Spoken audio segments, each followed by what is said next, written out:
Hola amigos, bendiciones. Espero que se encuentren muy bien. Vamos a tener nuestro tiempo con el Señor, leyendo la palabra, buscando del Señor a través de su palabra, buscando el poder oír su voz, el que el Señor pueda hablar, edificar, formar a su Hijo en nosotros a través de su palabra. Así que espero que me puedan acompañar en esta tarde y que juntos podamos edificarnos con la palabra del Señor. Hoy vamos a estar leyendo Proverbios capítulo 15 del 21 al 30, Hechos capítulo 16 y Primera de Reyes 14, 15 y 16. Así que espero que con todo el ánimo podamos nosotros buscar del Señor y crear esta disciplina.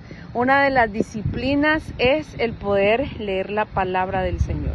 Otra de las disciplinas que vamos a estar hablando de ella el día de hoy es la oración. Son disciplinas de las personas, de los hijos de Dios, que necesitamos nosotros ponerlas en práctica, que sean constantes, que sean disciplinas que podamos tener y que podamos nosotros hacer parte de nuestra vida, porque es algo que nos edifica. Así que espero que ustedes puedan tener ahí su Biblia, en que juntos podamos leer la palabra del Señor y que el Señor sea hablando en nuestra vida. Vamos a leer Proverbios capítulo 15 a partir del versículo 21 y quiero que pongan mucha atención. Si usted tiene ahí la palabra, pues aparte ese tiempo y que pueda usted marcar, marcar cada uno de los versículos, comentar si hay dudas, que usted lo pueda hacer y que pueda nosotros crecer en el entendimiento del Señor. Así que vamos a leer Proverbios capítulo 15 y oremos en esta tarde. Señor, te damos gracias por este tiempo que podemos apartar, por este momento que podemos buscar de ti.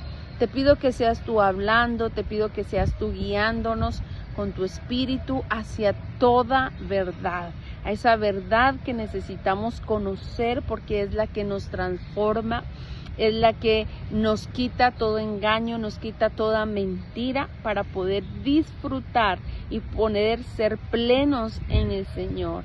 En esta tarde apartamos este tiempo y te pedimos que seas tú hablando a nuestro corazón. En el nombre de Jesús, amén y amén. Leamos Proverbios capítulo 15 a partir del versículo 21 y acompáñenme en la lectura de la palabra. Dice: la necedad es alegría al falto de entendimiento, mas el hombre entendido endereza sus pasos.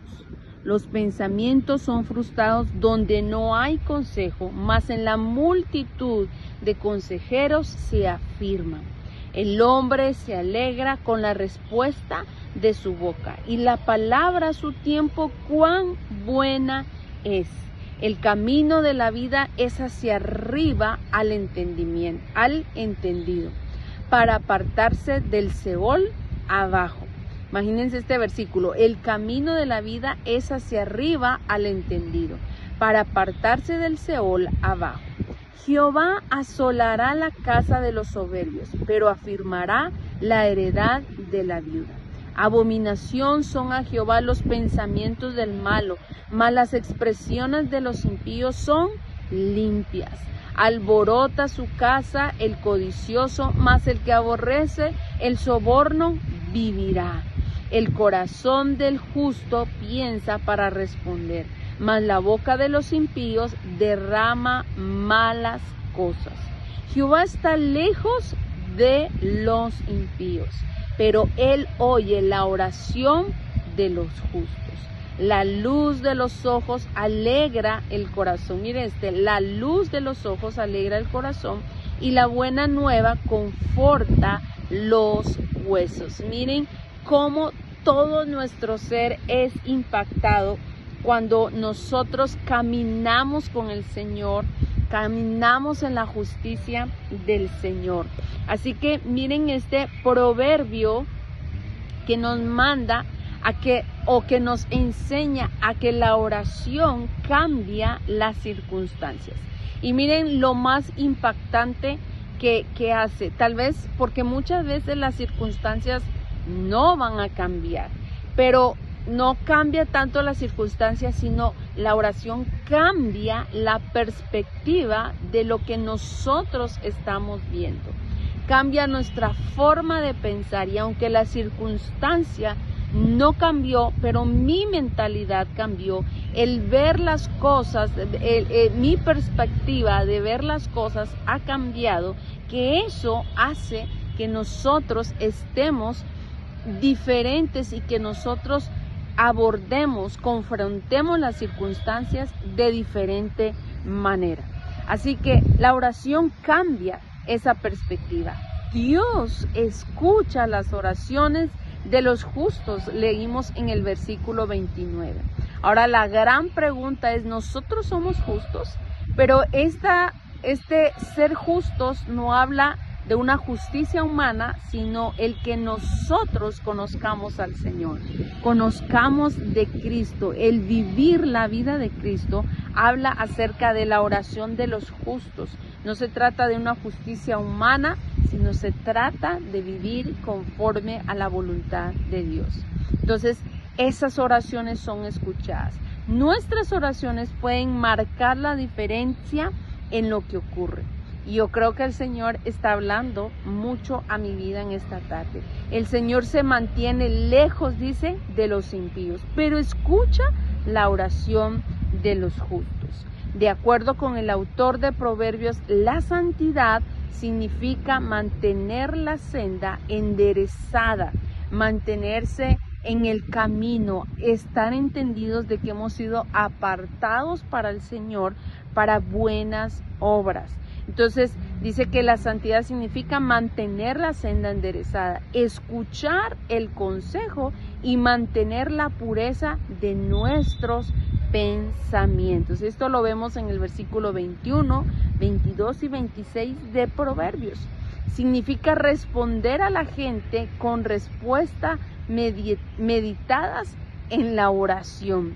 Muchas veces queremos responder inmediatamente, pero a veces tenemos que sostenernos y comenzar a buscar el rostro para poder nosotros responder a aquellas peticiones de una manera sabia, de una manera justa. La oración y una planificación cuidadosa no se oponen entre sí. Igual que es bueno hablar con Dios, es aconsejable también recabar el consejo de los demás. Cuando falta el consejo, dice en el versículo 22, fracasan los planes. Cuando abunda el consejo, prosperarán. Muchas veces, nosotros no podemos cerrar al Señor o encuadrar al Señor de tal forma el Señor habla y solo de esta forma lo puede hacer. Dios nos puede hablar a través de nuestras autoridades, a través de nuestros líderes, a través de gente que tiene el temor de Dios y podemos buscar el consejo. Y cuando buscamos el consejo, dice que en la abundancia del consejo prosperará. O sea, va a haber prosperidad, porque si tú buscas consejo es porque vas a estar atento a lo que Dios va a hacer contigo y también a lo que Dios quiere hacer en tu vida. Entonces, si tú estás buscando consejo, no lo busques para después dejarlo tirado, sino búscalo para poderlo poner en entendimiento, en práctica. Dice, por medio de Jesús todos los creyentes son justos. O sea, no habla de una justicia humana, sino el creer en el Señor. Por tanto, Dios escucha tus oraciones y llevarás bendición donde quiera que vayas. En el versículo 30, para cerrar esto, dice, una mirada radiante alegra el corazón y las buenas noticias renueva las fuerzas. Esto es lo que nos habla en Proverbios capítulo 15. Las oraciones cambian nuestra perspectiva de ver las circunstancias, porque posiblemente algunas veces las circunstancias no cambian, pero cambia tu mentalidad. Y por eso debemos no de quedarnos solos, sino que si hay una carga, buscar el consejo, buscar el poder hablar con personas maduras para nosotros poder ser guiados por el Señor. Miren lo que dice Hechos capítulo 16. Hechos capítulo 16, versículo 16, que ahí nos quedamos el día de ayer. Hoy seguimos leyendo este versículo y dice: aconteció que mientras íbamos a la oración, nos salió al encuentro una muchacha que tenía un espíritu de adivinación, la cual daba gran ganancia a sus amos adivinando. Esta, siguiendo a Pablo y a nosotros, daba voces diciendo: estos hombres son siervos del Dios Altísimo, quienes os anuncian el camino de salvación. Y esto lo hacía por muchos días, mas desagradando a Pablo, éste se volvió y dijo al espíritu: te mando en el nombre de Jesús que salgas de ella. Y salió en aquella misma hora de ella. Pero viendo sus amos que había salido la esperanza de su ganancia, prendieron a Pablo y a Silas y los trajeron al foro ante las autoridades, y presentándolos a los magistrados dijeron: estos hombres siendo judíos, siendo judíos,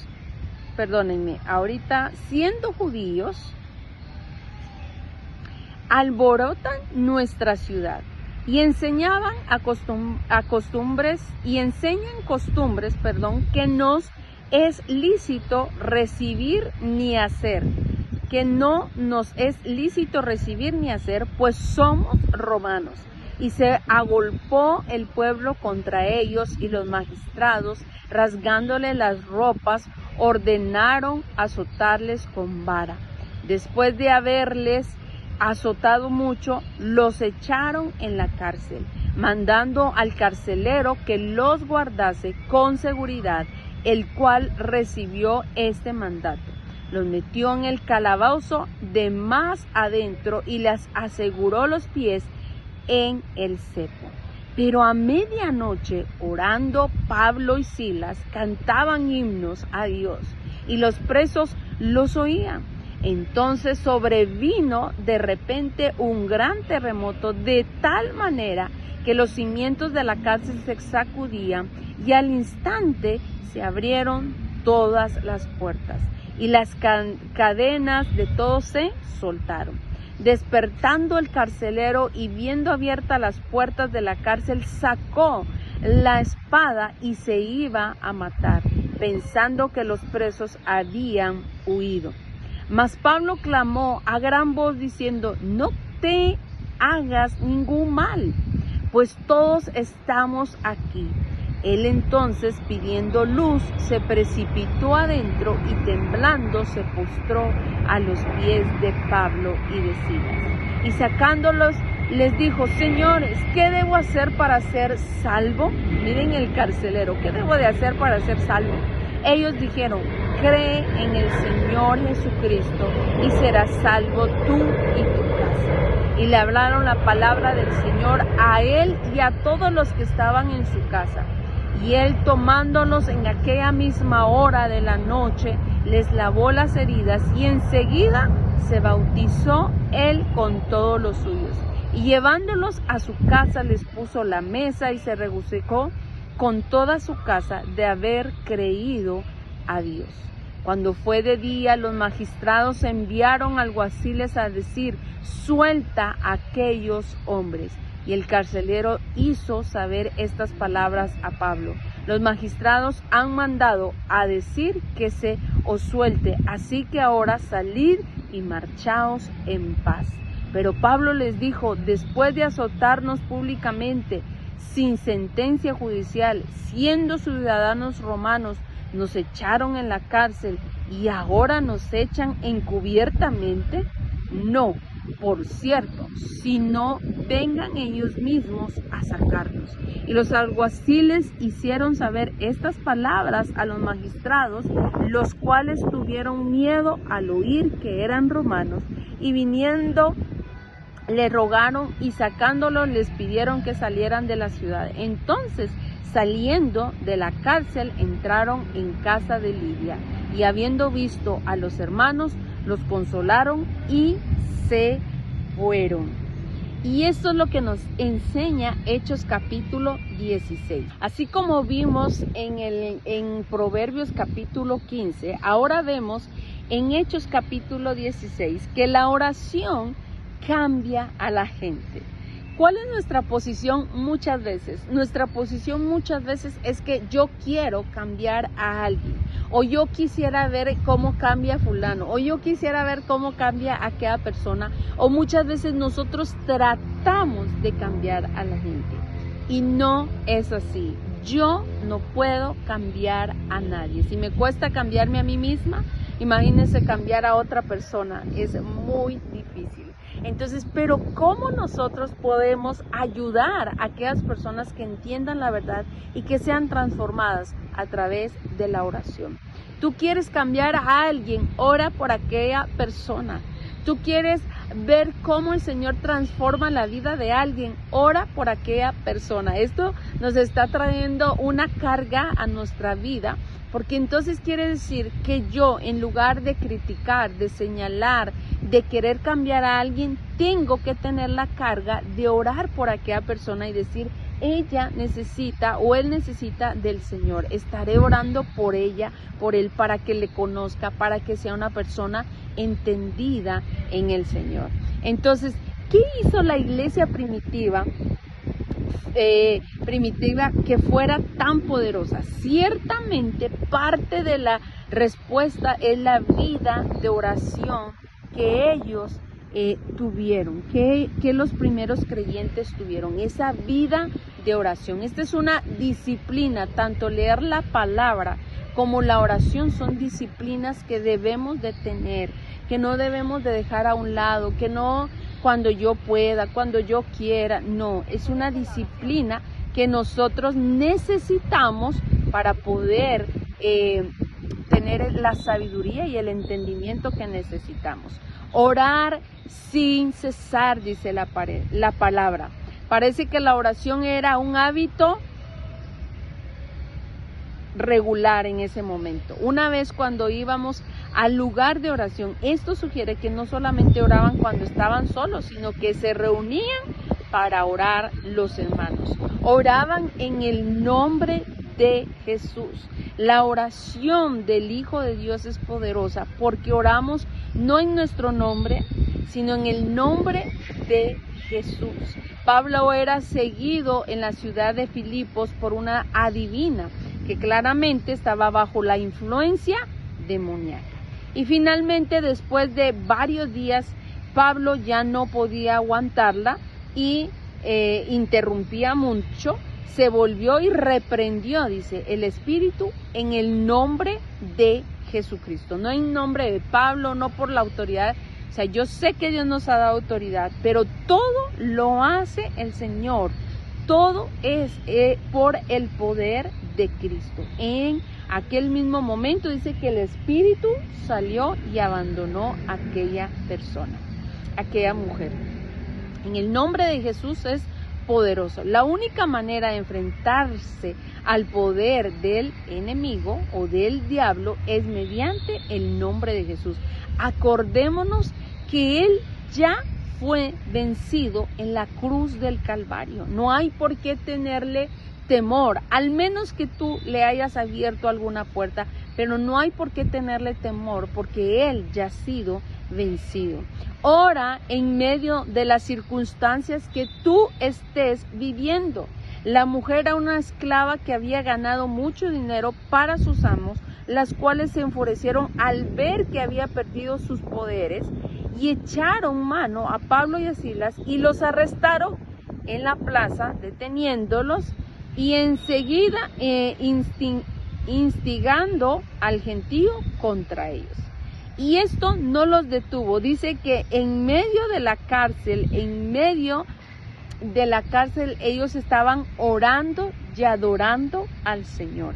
Así que las circunstancias no te definan, sino que al contrario, que en medio de las circunstancias tú puedas orar y adorar al Señor y ver que la oración puede mucho. Así que esto es lo que nos enseña en este momento Pablo, ¿verdad? En este momento el Señor Jesús a través de Hechos capítulo 16. La oración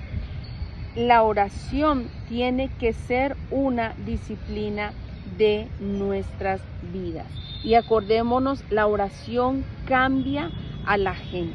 La oración cambia a la gente. Tan poderoso fue que el carcelero se convirtió a Cristo. Y no solo él, sino su familia.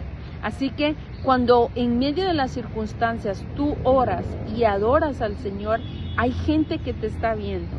Y cuando hay gente que está viendo eso, mucha gente cree en el Señor, porque va a ver que no es con tus fuerzas que tú estás peleando, que no es con tus fuerzas que tú estás enfrentando cierta circunstancia, sino que es en el nombre de Jesús, con el poder del Señor. Ahora acompáñenme a leer Primera de Reyes, capítulo 14, a partir del versículo 21, que es donde nos quedamos el día de ayer. Así que aquí viene el momento donde realmente nosotros queremos aprender del Señor. Leer el Antiguo Testamento desde la perspectiva de Cristo, ¿verdad? Abriendo nuestro entendimiento para ver a Cristo desde el Antiguo Testamento, que todo, por eso dice que en Cristo se cumplieron todas las promesas, porque todo lo que venía hablando en el Antiguo Testamento se cumplió en Cristo. Pero veamos a Cristo en medio del Antiguo Testamento, que Cristo es señalado en el Antiguo Testamento. Dice: Jeroboam, hijo de Salomón, reinó en Judá. De 41 años era Roboam cuando comenzó a reinar, y 17 años reinó en Jerusalén, ciudad que Jehová eligió de todas las tribus de Israel para poner ahí su nombre. El nombre de su madre fue Naama, amonita, y Judá hizo lo malo ante los ojos de Jehová, y le enojaron más que todo lo que sus padres había hecho en sus pecados que cometieron, porque ellos también se edificaron lugares altos, estatuas e imágenes de acera en todo collado alto y debajo de todo árbol frondoso. Hubo también sodomitas en la tierra e hicieron conforme a todas las abominaciones de las naciones que Jehová había echado delante de los hijos de Israel. Al 5.º año, el rey Roboam subió Sisac, rey de Egipto, contra Jerusalén, y tomó los tesoros de la casa de Jehová, los tesoros de la casa real, y lo saqueó todo. También se llevó todos los escudos de oro que Salomón había hecho. Y en el lugar de ellos hizo el rey Roboam escudos de bronce y los dio a los capitanes de la guardia, quienes custodiaban la puerta de la casa real. Cuando el rey entraba en la casa de Jehová, los de la guardia los llevaban y los ponían en la cámara de los de la guardia. Los demás hechos de Roboam y todo lo que hizo no está escrito en las crónicas de reyes de Judá. Y hubo guerra entre Roboam y Jeroboam todos los días, y durmió Roboam con sus padres y fue sepultado con sus padres en la ciudad de David. El nombre de su madre fue Naama, amonita, y reinó en su lugar Abiam, su hijo. Reinado de Abiam. En el año 18, el rey Jeroboam, hijo de Nabat, Abiam comenzó a reinar sobre Judá, y él reinó 3 años en Jerusalén. El nombre de su madre fue Maaca, hija de Abisalom, y anduvo en todos los pecados que su padre había cometido antes de él, y no fue su corazón perfecto con Jehová su Dios como el corazón de David su padre. Mas por amor a David, Jehová su Dios le dio lámpara en Jerusalén, levantando levantando a su hijo después de él y sometiendo a Jerusalén, por cuanto David había hecho lo recto ante los ojos de Jehová, y de ninguna cosa que la mandase se había apartado en todos los días de su vida, salvo en lo que